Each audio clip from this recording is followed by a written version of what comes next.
नमस्कार दोस्तों, मेरा नाम है प्रदीप चौहान। बात समझनी है तो पूरी सुननी होगी। फिर से एक बार साबित किया कि केसी वेणुगोपाल कांग्रेस के लिए कितने बड़े बोझ हैं। काय के संगठन महासचिव, क्या जिलाध्यक्ष बना रहे हैं, क्या संगठन सृजन कर रहे हैं।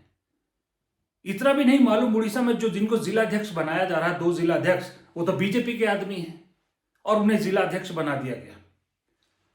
प्रदेश अध्यक्ष भक्तचरण दास नवीन पटनायक को पटाते हैं। नवीन पटनायक जो बीजेपी के पुराने दोस्त हैं, उनको खिलाफ करवाते हैं और एक साझा उम्मीदवार देते हैं। और खुद की पार्टी में क्या हो रहा है मालूम नहीं। खुद के विधायक जो है वो बिकने पे बैठे हैं। जिलाध्यक्ष बनाए, किसने बनाए? भक्तचरण दास भी शामिल हुए होंगे ना उसमें। केसी वेणुगोपाल संगठन सृजन चला रहे हैं। इतना बैकग्राउंड चेक नहीं किया कि ये आदमी किस उसके हैं कि जी हमने तो जिला अध्यक्ष बना दिए, संगठन सृजन बना दिए। माय फुट, ये संगठन सृजन है। केसी वेणुगोपाल को टेंशन क्या है पता है? संगठन से कोई फर्क नहीं पड़ता केसी वेणुगोपाल को। जब तक राहुल गांधी खुश है तब तक उनको मालूम है उनका सब चल रहा है, उनको कोई फर्क नहीं पड़ता। आज की डेट में अपने प्लान बी पे लगे हुए हैं।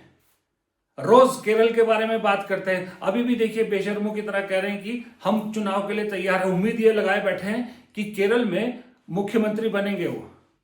उनको केरल की ज्यादा चिंता है। पूरे देश में संगठन में क्या हो रहा है कभी इस बारे में बोलते हैं? नहीं बोलते हैं। केरल के बारे में बोलते हैं। We are ready for election. Entire preparation is over. We are now onwards counting the countdown. Now coming 26 days for the election final polling. After 26 days, there will be a government change in Kerala. People of Kerala is ready for a change of government. It is going to happen. We are very much confident. So when can we expect your list of candidates? Without any delay. ये सारे हिसाब से तो मुझे लगता है कि हेमंत बिस्वा शर्मा ठीक बोलते हैं, कोई शक नहीं है। अब मुझे बहुत ज्यादा वो नहीं है, विश्वास नहीं है कि जो कांग्रेस की असम को लेकर जो वो आई है ना, लिस्ट आई है, कि उसमें बीजेपी के लोग नहीं होंगे, हेमंत बिस्वा शर्मा के लोग नहीं होंगे। अब मुझे इस पे शक होने लगा है कि हेमंत बिस्वा शर्मा सही कह रहे हैं। प्रियंका गांधी को बना तो दिया चेयरमैन स्क्रीनिंग कमेटी का, लेकिन जो लोग ये कहते हैं ना कि प्रियंका गांधी को इसलिए बनाया गया कि स्केपगोट चाहिए था, जो गड़बड़ होगी तो प्रियंका गांधी पे सवाल उठाने की हिम्मत किसी की नहीं होगी, इसलिए प्रियंका गांधी को बना दिया। केसी वेणुगोपाल ने बहुत सोच समझ के खेल किया। इस पे भी मुझे अब दम लग रहा है। सूची आपने जारी कर दी है, कौन है क्या है कोई बैकग्राउंड चेक नहीं है। बाद में रिजल्ट के बाद असम में भी झटका लगेगा ना, तो मुझे कोई हैरानी नहीं होगी। लेकिन हाँ, इतना जरूर है, जो ईमानदारी से कांग्रेस में काम कर रहे हैं ना, मुझे उनके लिए बहुत दुख होता है, बहुत दुख होता है। इंक्लूडिंग राहुल गांधी ईमानदारी से जो काम कर रहे हैं, पूरे जोर शोर से काम कर रहे हैं। सचिन पायलट, यहां तक कि असम की बात करी तो गौरव गोगोई को भी नहीं भूलिएगा।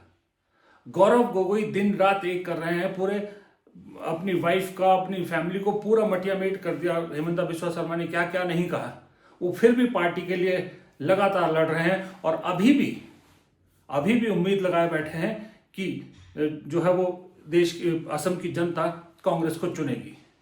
नमस्कार, मैं गौरव गोगोई, असम प्रदेश कांग्रेस का अध्यक्ष।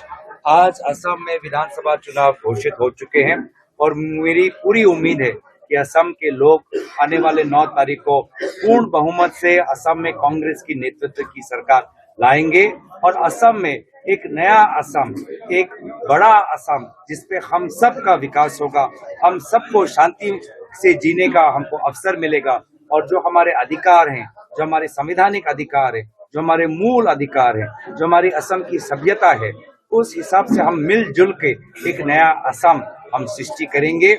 और मेरा विश्वास है कि असम के लोग हेमंत बिस्वा शर्मा के भ्रष्ट सरकार को उखाड़ फेंकेंगे। धन्यवाद। ये इस कांग्रेस के संगठन की, पर इस पे आने से पहले मैं जरा तीसरी की बात करना चाहूंगा।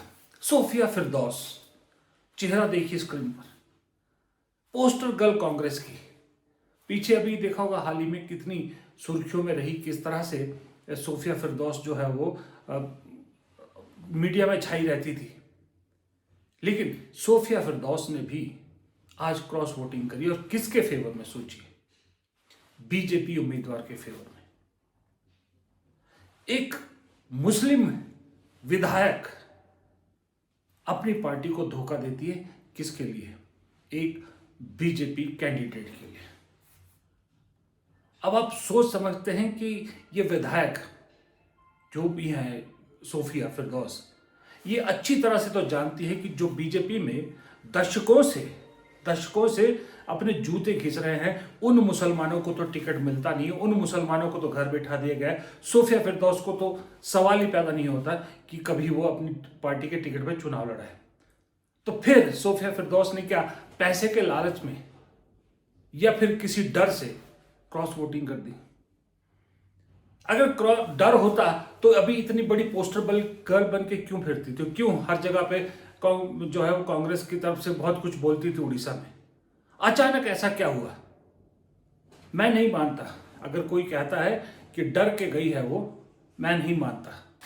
मुझे ऐसा लगता है कि सोफिया फिरदौस के जाने के एकमात्र कारण है वो है लालच।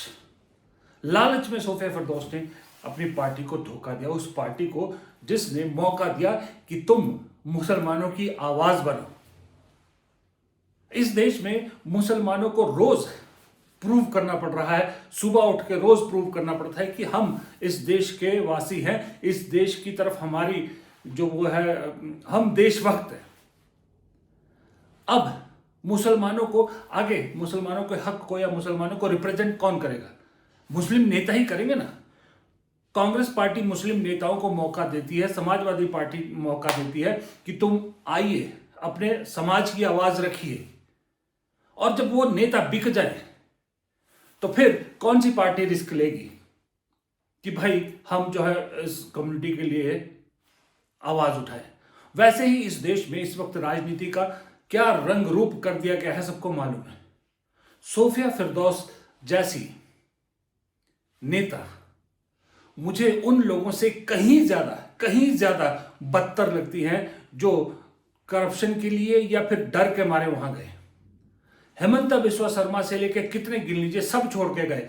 मुझे उनसे इतनी शिकायत नहीं है जितनी सोफिया फिरदौस से है, क्योंकि अगर सोफिया फिरदौस कांग्रेस को धोखा देकर तृणमूल कांग्रेस, समाजवादी पार्टी या किसी ऐसी पार्टी को सपोर्ट करती तो समझ में भी आता।